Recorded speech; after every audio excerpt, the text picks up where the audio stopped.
So we had, I think, a very productive conversation.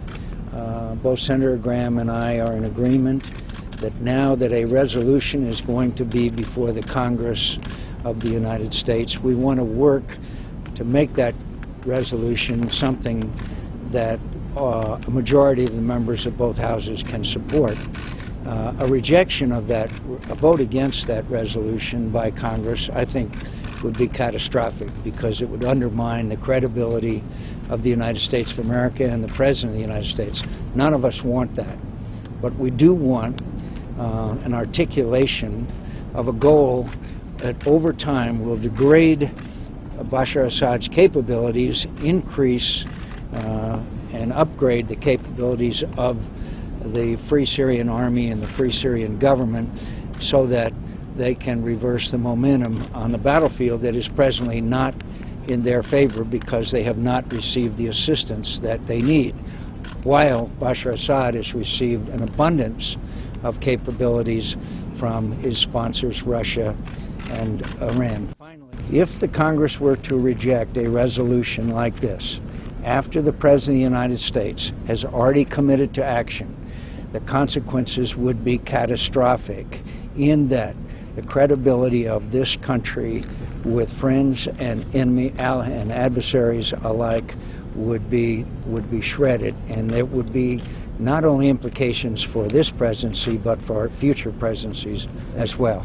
Complicated details, and we have to be assured that this. I think they're going to have to work very hard. Americans are skeptical. We've gone for 2.5 years without helping these people. Obviously, people are weary after Iraq and Afghanistan. Americans have to be assured that the whole plan will entail American boots on the ground, and we totally are in agreement with that.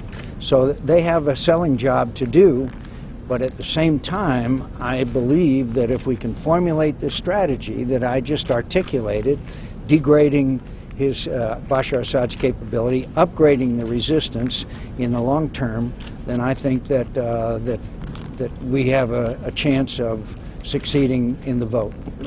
At the end of the day, this is a Syrian fight, but the outcome does not limit itself to Syria. If we don't get Syria right, good luck convincing the Iranians of changing their behavior.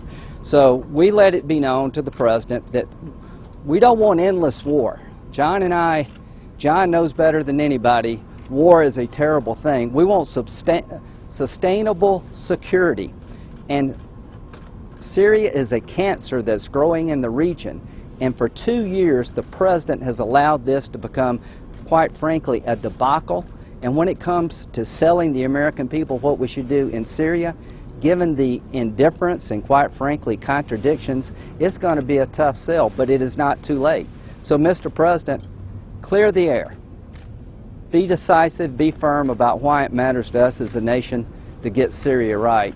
I'm going to go back home to South Carolina and, one, listen to the people, but give them what happens if we do nothing, what happens if we have a weak response, and what happens if we get Syria right. A chance to speak directly to the American people. John and I and the President all believe that the Syrians by nature are not al-Qaeda sympathizers. They're not trying to replace one dictator, Assad, who's been